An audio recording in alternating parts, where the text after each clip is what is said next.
Hello and welcome. You found the Social Work Podcast. My name's Jonathan Singer, and I'll be your host as we explore all things social work. Today's podcast is a bit of a departure from the norm, because instead of having a podcast about social work, today's Social Work Podcast is about the Social Work Podcast.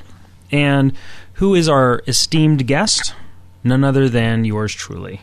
No, I'm not interviewing myself. That would be extreme. Jennifer Luna Ijunate, out of UT Austin's School of Social Work, is interviewing me. I was contacted by Laura Wells, also from the School of Social Work at UT Austin, who asked if they could do a feature on me as one of their alumni who has done something interesting, I guess. And so I said, sure, why not? So instead of doing a traditional newspaper article, we decided to do a podcast. So the questions that Jennifer's asking, they were recorded in Austin, Texas, and I answered them here in Pittsburgh, harnessing the full power of the podcast and internet technology. Jennifer asked me about my goals for the podcast, how it got it started, what I was hoping for it in the future, what I was surprised it had achieved. And I thought that since this is our 1-year anniversary week, February 18th, 2007 was when I started keeping stats on this thing, that it would be an appropriate podcast to post. So even though it's not about social work, it is about the Social Work Podcast, and I hope you enjoy it. Hi, Jonathan. This is Jennifer Luna Ijunate, the Director of Alumni Relations for the UT School of Social Work. And first of all, I just wanted to thank you so much for letting us do this interview with you. Well, thank you. I am really excited to be here and to be talking with you about the podcast. It's nice to be on the other side of the table for these interviews. What prompted you to start this podcast? You know, the original idea was to record my lectures so that my students could review them. I was doing prep work for an Intro to Practice Theories class that I was teaching at the University of Pittsburgh, and I thought that my students would probably benefit from being able to review the material that I was talking about that was specifically related to how theory integrated with social work, in addition to being able to read their textbook, which was a great text, but it wasn't written by a social worker. As I thought about my lectures and I realized how I was going to do them, it dawned on me that they would be very bad recordings, because I was going to have interactive lectures where I asked folks what they remembered from the readings and what sort of ideas were coming to them, and it was really going to be a back and forth, and that's not a fun recording to listen to. So I decided to record summaries of my lectures and record them in a way that students could listen to and sort of get a nutshell view of this topic. And as I started to do the recordings, I just had a brainstorm one day. I wondered if the domain name socialworkpodcast.com was actually available. And it was. And so I registered it, and I found some server space, and I started uploading them. And so that's really the genesis of the Social Work Podcast as a website and as a concept. And how did you learn to set it up? I was able to draw on a bunch of non-social work related skills that I developed in my past in order to set up the podcast. Back in the early 90s or mid-90s, I had learned how to do web design and become familiar with a bunch of web technologies. In fact, I got my start at the University of Texas at Austin when I was a grad student in the MSW program in the mid-90s. And so I was familiar with how to design websites, with what some of the possibilities were for how to upload information and download and what folks needed to have in order for a website to actually be functional. And so as far as getting the website goes, I was able to set that up fairly easily using Blogger. I just had to redirect the domain name to the Blogger website, and that's why it says socialworkpodcast.com when you go to it instead of Blogger. Now, in terms of the other aspects, the actual technical recording aspects, I was very lucky to be at the University of Pittsburgh, where they have fabulous resources for faculty. They have a place called the Faculty Instructional Development Lab, which we affectionately refer to as FIDDLE. And in the FIDDLE, they have audiovisual technology, they've got document scanners, they've got all sorts of great things that faculty can use to enhance their teaching, and one of those is a soundproof audio booth. And I was familiar with this audio booth, and when I decided that I was going to record these summaries for my students, I came down to the audio booth and I said, hey, can I use the audio booth and record? And they were very excited because podcasting is something that is really sort of hip these days in education, and they were very excited to have somebody who was interested in using it for educational purposes. So they set me up in the audio booth, and then I was able to draw on some of the skills that I had developed as a DJ back in college in the late 80s, early 90s, when I had a jazz show at Earlham College on 90.5 WECI, and I knew about not popping my P's or hissing my S's, and so I was able to speak correctly into the microphone. Also, I'm a jazz musician, and I've spent a lot of time in recording studios and producing albums and working with technicians, so I knew once I actually had the audio file in a raw format, I knew what to do with it to make it sound good. I knew that by adding some compression and normalizing the waveform and then converting it to MP3 format, I would get a really nice product. What kinds of topics would viewers find on this site? And how do you choose them? And how do you select your interviewers? Visitors to the podcast will find topics on practice theory, issues related to addictions work. There's some stuff for administrators and researchers, such as grant writing. There are 33 topics or episodes that are on the podcast right now, but here's the exciting thing. The number of topics is unlimited. Social workers do so many different things, and there's so much information out there that would be useful for social workers that I haven't had time to get to maybe, 1/1000th of all the things that are out there. For example, I haven't addressed community organizing. I haven't talked about administrative issues. There's a bunch of clinical issues that I haven't talked about, and listeners to the podcast have made great suggestions, and I just haven't had time to get to them. So far, I've picked my topics based on areas that I have some expertise in, or areas that other people that I know have expertise in. I also get suggestions, like I said, from listeners to the podcast. For example, there was a social worker in Canada, Zena, who asked me about internet addiction and sex addiction. Now, I'm not an addictions expert, but I had recently interviewed Jody Bechtold on gambling addiction, and I asked her if she knew anyone who was a sex addiction expert. Well, as it turns out, she knew somebody who was a student of Patrick Carnes, who's probably the preeminent sex addiction expert. And this person lived in Pittsburgh. And so I interviewed her for the podcast. And so that's how we got a podcast with Chris Wolf on sex addiction. So you asked about how I select my interviewees. I select my interviewees based on both convenience and their area of expertise. I'm here in Pittsburgh right now, and there are a lot of experts in the School of Social Work, and I really do try my hardest to make sure that the folks who are on the podcast are in fact social workers, so that they can talk from a social work perspective to social workers. Take, for example, one of the experts that I've had on the show, Ed Seitz, who's a professor emeritus of the School of Social Work. Over the course of his career, he has been awarded close to $500 million in grant money. And what better person to do a podcast on grant writing than Ed? So he was available locally, and he's an expert. And so he did a wonderful 2-part series on grant writing for the podcast. Now, I've also spoken with colleagues at conferences that I've attended who are very interested in doing podcasts, and I will probably be doing a number of those in the near future.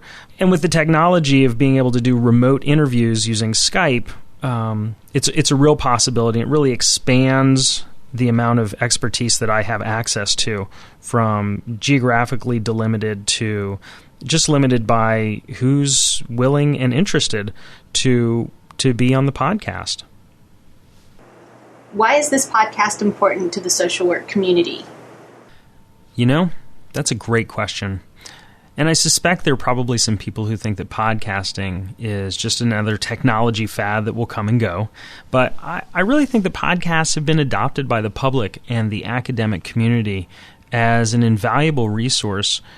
And they've adopted podcasts in an incredibly short period of time. You know, the term podcast didn't even come into use until, I think it was February 12th, 2004. It was in a Guardian article.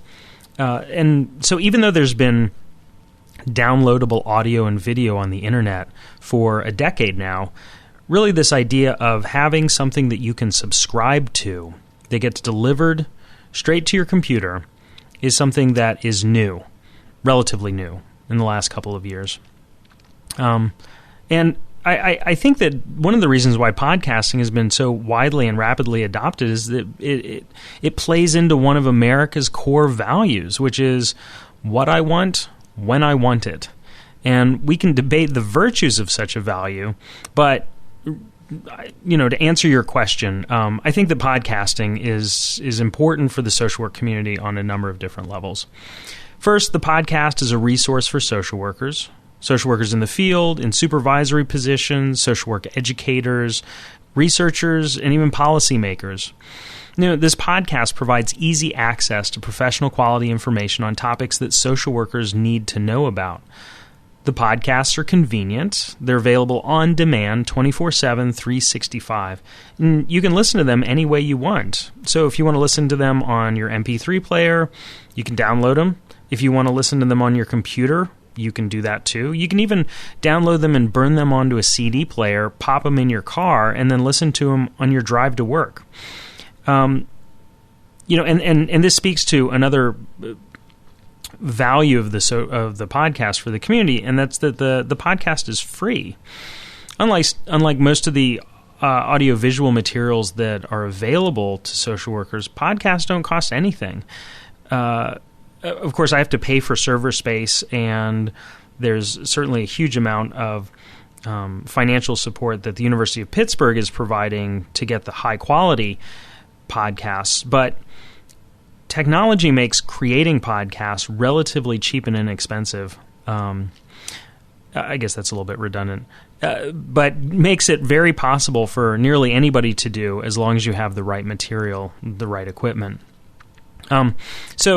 So anyway, but for you guys, for the listeners, the podcasts are free, and a lot of the audiovisual materials that are available are not free. You know, you can listen to public radio for free, but if you want materials that have been developed specifically for social workers, you have to pay for them. And some of these materials that I'm familiar with cost hundreds of dollars for a 30-minute audio or video product, and some of them aren't that good. You know. So another limitation of existing resources for social workers is that there are copyright restrictions. For example, if I buy a CD or video, I can legally use it for my classes, I can play a meditation for my clients, but I can't make copies for my students or my clients to take home and use. What I've done is I've made sure that podcasts are free for use by anyone, anywhere. And the way that I've done that is that I've set up the podcast so that it has what they call a Creative Commons license. Now, what this means is that anyone can legally use these podcasts, can distribute them, assign them to students or clients, listen to them as often as they want, in any way they want. They could, like I said, burn them to CD and include them in a gift basket. As long as they don't modify the podcasts, they don't make a profit from them, or claim authorship. And specifically, they have to attribute authorship to me and my guests. And that's the Creative Commons license. It really opens up the possibilities for these podcasts and addresses one of the concerns about social workers is that we work with folks who are traditionally economically disadvantaged. And as a result, many of us don't make a lot of money. And so we can't afford a lot of the resources that are fee-based that are so common in, say, the medical profession with continuing education cassettes and things like that. Well, I guess finally, I think that the Social Work Podcast is important because it creates an archive of social work specific knowledge. Many of the resources that social workers use were created by other disciplines such as psychology, psychiatry, public health, economics, etc. And it's great to have those resources, and certainly we're interdisciplinary. But with technology as cheap and as easy to use as it is, there's no excuse not to develop resources by social workers for social workers. And anybody else who wants to use our materials for that matter. I think that the podcast lets other professionals know that social work is on top of the technology game. It makes us look good. And the more quality information we have on the podcast, the more other professions will be using our information as a resource. How can others contribute? That's a great question. There are a couple ways to contribute. The first is to contact me at jonathan@socialworkpodcast.com or call me at 512-585-4226. That's my cell. And talk to me about a topic that you're interested in that you think social workers would need to know about. Specifically, if you're listening to this podcast and you're thinking, wow, I'm an expert on X, Y, and Z, and I would really love to be interviewed for the podcast, give me a call or send me an email. I would love to be able to set that up. Another option, and this is something that I've been wanting to do but I haven't done, I really think it would be great to harness the power, really, of social work students. We assign social work students a lot of work, and they spend a lot of time getting products together and writing papers, and they come up with some really great information. They bring together bits of the literature and thoughts on how to help clients that are really fabulous. And unfortunately, most of those papers end up just either going into the trash or at best just being read by themselves and the instructor. What I think would be a fabulous contribution to the Social Work Podcast is for instructors to assign students to write papers that could be turned into podcasts on topics that would be really useful to clients, almost like 5-minute public service announcements. I know that when I was getting my MSW at UT, I wrote a paper on culturally competent practice with Mexican-American families. Well, if part of my assignment was to distill the information that I gathered for that paper and write a 5-minute audio program that I was going to record and that would be available on the internet, I probably would have thought a little differently about how I did it and really what the value of my work was. So that's a possible assignment, and if there's anybody out here who's listening to this and is an instructor that would like to talk more about how to arrange that assignment and what the next steps are, again, just contact me at jonathan@socialworkpodcast.com or call me at 512-585-4226. What are your goals for other podcasts? My goal is to have a podcast on every single possible topic that would be of interest to social workers. I have this imaginary number of 1,000 podcasts in my head, although I'm sure there are more than 1,000 topics that social workers would be interested in hearing about. Another one of my goals is really to have resources for folks who are living in rural areas or areas with limited expertise to have access to information that will help them to serve their clients better. And whether that be researchers who are developing new knowledge that will help clinicians help clients, or policymakers who are making policy that will ultimately affect both the clinicians, the researchers, and the clients, and anyone in between. My goal is for these podcasts to be a resource for social workers of all types. And how far is your reach? Hits per day, or how do you quantify what your reach will be? I found the response to the Social Work podcast to be absolutely amazing. I started using Google's free web metrics program, Google Analytics, to keep stats back in February of 2007, soon after I started the podcast. I did that because I was having some problems with the web metrics program Webalizer on my server, and it looked like nobody was coming to the site, which I knew wasn't true because I was going to the site, and some of the folks that I told about were going to the site. So anyway, I set up Google Analytics, and in about a year, without advertising, the Social Work podcast has had almost 13,000 visitors, and of those, 10,000 are unique, meaning they're counted only once. So if I go 100 times, I'm still only counted once. And of those 13,000 visitors, they viewed 25,000 pages and downloaded over 250 gigabytes of podcasts. The most popular podcasts appear to be on cognitive behavioral therapy, developing treatment plans, person-centered therapy, and the DSM for social workers. Now, one of the coolest things about Google Analytics is that it tracks where visitors come from. And it seems like the Social Work podcast attracts people from all over the world. All 50 states and the District of Columbia, certainly, but also 113 additional countries and territories. Not surprisingly, the most number of visitors have come from English-speaking countries, but there have also been visitors from Israel, Germany, Malaysia, Iran, Pakistan, Finland, etc.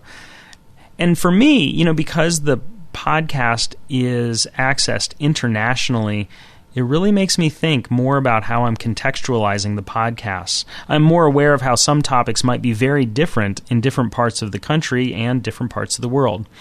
So perhaps one day we'll have comparative podcasts. For example, social workers in New Zealand, Canada, Great Britain, and the USA could get together and talk about what's similar and different with case management and service coordination, for example. What do you currently study?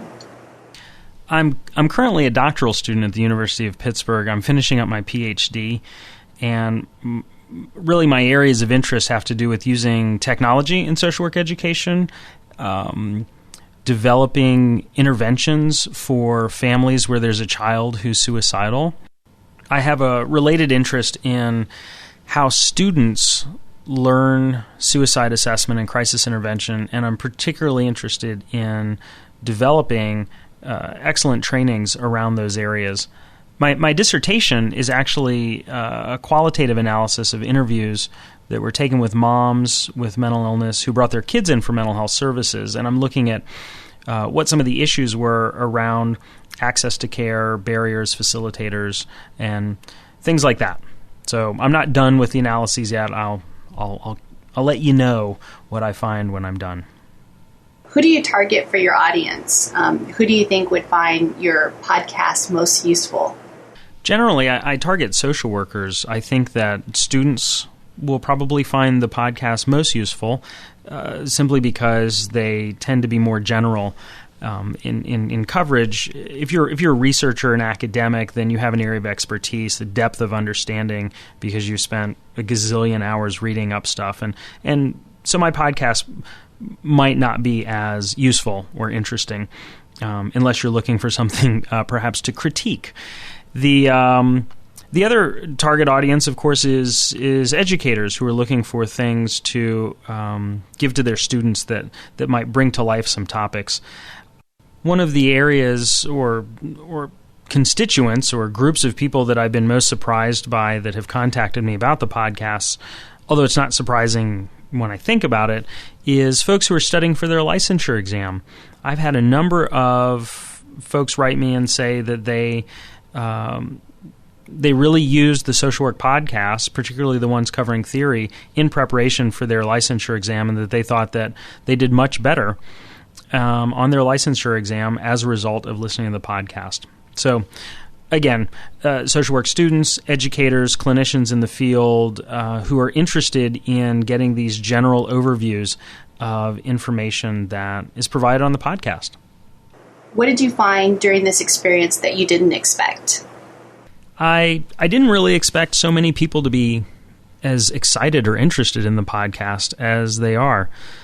I also didn't think about the fact that it was going to be wonderful to have so many of my interests be able to come together. My interest in social work, my interest in technology, in web design, all of those things have come together, and it's been fabulous.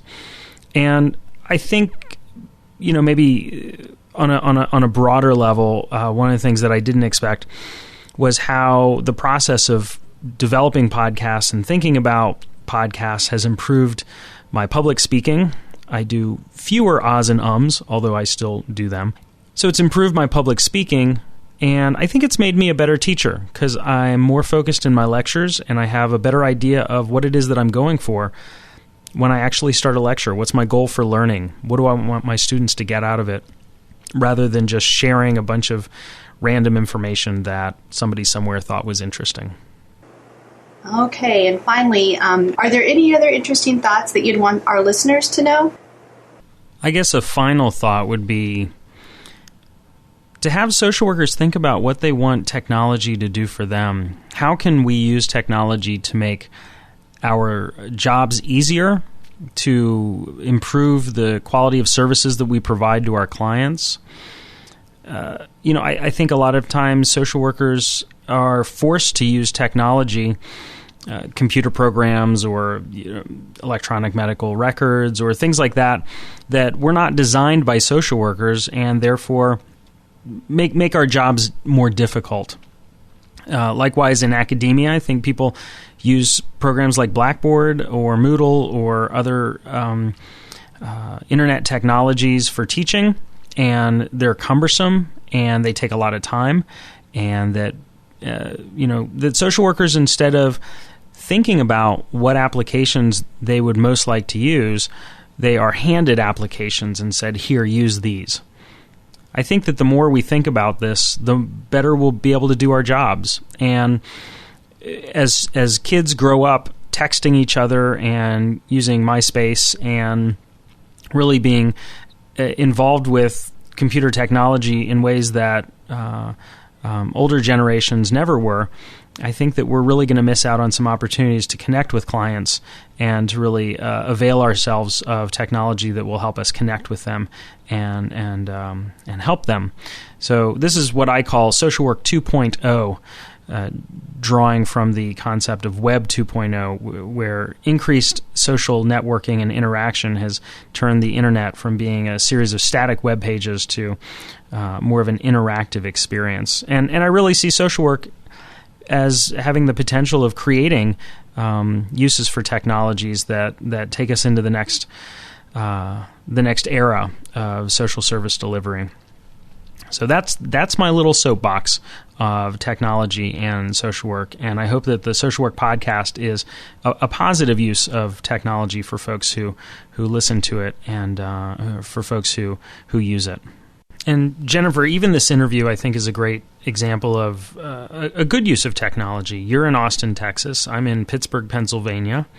And yet you're interviewing me, and we're having a conversation. I think that's fabulous. I think that's a connection, and I think that's possible because of technology and because of the way that we thought about using technology. Thank you, Jonathan. This was really interesting, and just keep us posted on how the podcast is going. Well, thank you, Jennifer, and I absolutely will keep you up to date with the podcast. And also thanks to Laura Wells and John Trapp for their technical assistance with getting this podcast going today. It's our 1-year anniversary, and I'm very excited to have been on this side of the couch. So, thank you. I'm Jonathan Singer, and thanks for being with me today for another episode of the Social Work Podcast. If you missed an episode or have suggestions for future episodes, please visit socialworkpodcast.com. If you'd like to support the podcast, please visit our online store at cafepress.com/swpodcast. To all the social workers out there, keep up the good work. We'll see you next time at the Social Work Podcast.